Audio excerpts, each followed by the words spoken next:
Vendredi 5 mai, bonjour à toutes et à tous, bienvenue sur Grand Lille TV. Il est 7h30, on est en direct, l'info du Grand Lille en continu. C'est d'abord la météo, les prévisions du jour, le retour d'un temps sec aujourd'hui, de quelques éclaircies même cet après-midi. Avant cela, les nuages resteront tenaces. Toutefois, ce matin, le soleil ne fera son apparition qu'en seconde partie de journée, qui plus est brièvement. Les températures restent fraîches aujourd'hui, 14 degrés prévus pour les maximales et un léger vent de nord-est plutôt froid. Ce week-end, pas vraiment d'amélioration. Encore un temps très instable jusqu'à lundi. On en reparle bien sûr après ce journal. Et dans cette édition, également à la une, l'image de l'agglomération ce matin en temps réel. Pour faire un point route, l'info, trafic et comme d'habitude du monde sur l'A25, la RN41, la 1, la 23. Au niveau du Grand Boulevard également, on voyait l'échangeur des 4 cantons, du Croisé-la-Roche, ralenti dans les mini-tunnels à Marc-en-Barœul. Sinon pour le reste, ça roule plutôt pas mal. L'ensemble du réseau va quand même se charger progressivement dans les prochaines minutes. L'actualité sur Grand Lille TV ce matin, c'est d'abord cette nouvelle affaire d'insalubrité à Roubaix. Plusieurs locataires de la résidence Aquaverde, pourtant construite il y a à peine 5 ans, expriment depuis plusieurs mois leur dépit face aux différents problèmes de construction de leur logement. Infiltration au plafond, moisissures dans les salles de bain, champignons, balcons qui s'effritent, chute de pierre même. Notre journaliste a pu rencontrer cette semaine 5 locataires, tous ayant ce genre d'ennui. La résidence est pourtant quasiment neuve, construite, je vous le disais, il y a 5 ans. Mais pour la plupart, ces problèmes sont apparus dès les premiers mois. Quelques locataires ont donc préféré quitter rapidement la résidence. Pour les autres, certains étant malades ou enceintes, cette insalubrité pose question.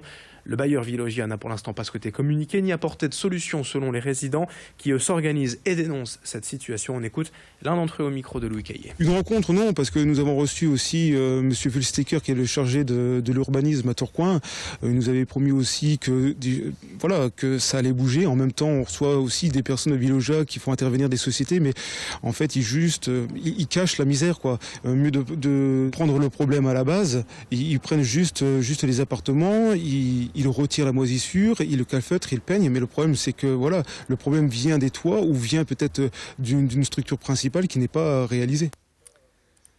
L'actualité politique également, la présidentielle et l'affiche du second tour ce dimanche. Emmanuel Macron contre Marine Le Pen. Dans certaines communes, cette opposition inédite a des conséquences indirectes que l'on n'avait pas prévues.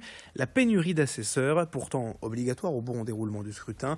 L'explication est en fait assez simple. Traditionnellement, soit le Parti socialiste, soit les Républicains sont représentés et fournissent les volontaires. Or là, les deux grands partis absents, on observe une chute critique du nombre d'assesseurs. À Lille, la mairie a donc mobilisé près de 300 de ses agents municipaux pour assurer au moins 3-4 responsables par bureau de vote. Un cas de figure que l'on retrouve d'ailleurs dans d'autres communes de la région.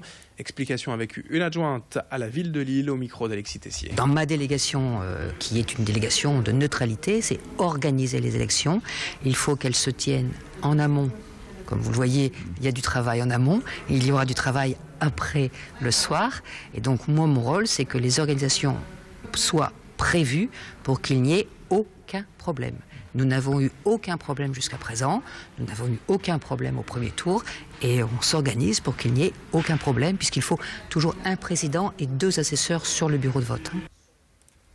En bref, à Lille, toujours depuis quelques jours, la police municipale teste des caméras individuelles sur ses agents.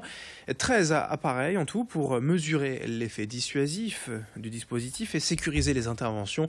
Ces caméras piétons ne seront utilisées que lorsque se produit ou est susceptible de se produire un incident.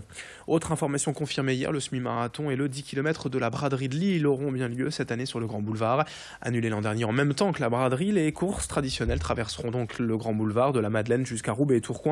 Les inscriptions sont ouvertes dès aujourd'hui et tous ceux qui étaient inscrits l'an dernier se voient automatiquement inscrits pour cette édition 2017.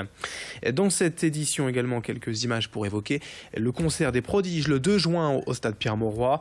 Sur scène, il y aura donc l'Orchestre national de Lille, le Chœur régional Hauts-de-France, le Palais d'hiver du Saint-Pétersbourg Ballet, les gagnants de l'émission Prodiges sur France 2, sans oublier bien sûr des collégiens issus de la région. 250 établissements ont été sollicités pour fournir des élèves aux 10 000 choristes présents ce soir-là. Idil Gunay est allé suivre hier le travail d'une vingtaine d'élèves de l'institution La Salle à Lille. 2 fois par semaine depuis des mois, ces jeunes de 13 à 15 ans répètent le midi pour être prêts pour cet événement. Une fierté pour eux alors que l'échéance approche. On écoute leur prof de chorale et quelques élèves bien sûr excités à l'idée de participer à ce concert. Nous, on est dans les chœurs, donc on est sur des airs classiques comme Carmen, on est sur du Mozart, on est sur des œuvres russes aussi. Donc il y a plein de langues à apprendre, à ménager, et tout ça. Et c'est pas évident, mais on s'accroche. Et j'ai ma classe d'art du son qui va servir de modèle pour les caméramans, tout ça, pour prendre les profils, etc. des futurs stars. Mais c'est eux, hein, c'est pas moi. Le concert des prodiges, c'est donc au stade Pierre-Mauroy le 2 juin prochain. 10 000 choristes, 100 musiciens, 50 danseurs. Et il reste des places, bien évidemment, sur Internet. Quelques images aussi encore pour évoquer ce spectacle qui tourne depuis quelques mois et qui fait parler de lui pour donner envie aux enfants d'aimer les fruits et légumes.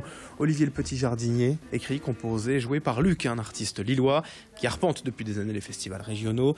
Il s'agit donc d'un spectacle de rue dans lequel le personnage principal, Olivier, un arbre, déambule avec un triporteur. Chansons et échanges avec le public sur les noms et les bienfaits des fruits et légumes. Le spectacle est ouvert à tous, aux plus jeunes, dès l'âge de 2 ans. Il sera à découvrir notamment le 27 mai à la Fête de la Fraise à Le Quesnoy, le 18 juin à l'Ambre-les-Doués et le 8 juillet à Hélène pour l'événement Nos quartiers d'été. Rencontre avec l'artiste et extrait du spectacle recueilli par Idil Gunaï. Il y a 4 chansons dans le spectacle que j'ai écrites en une semaine.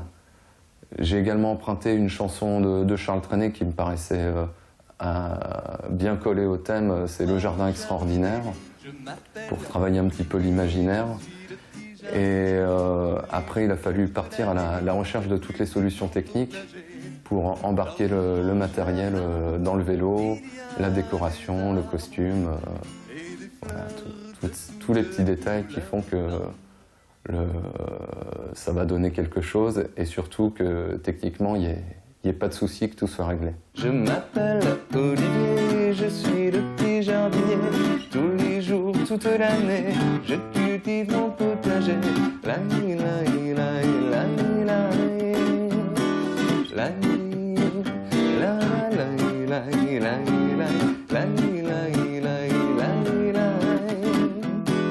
la «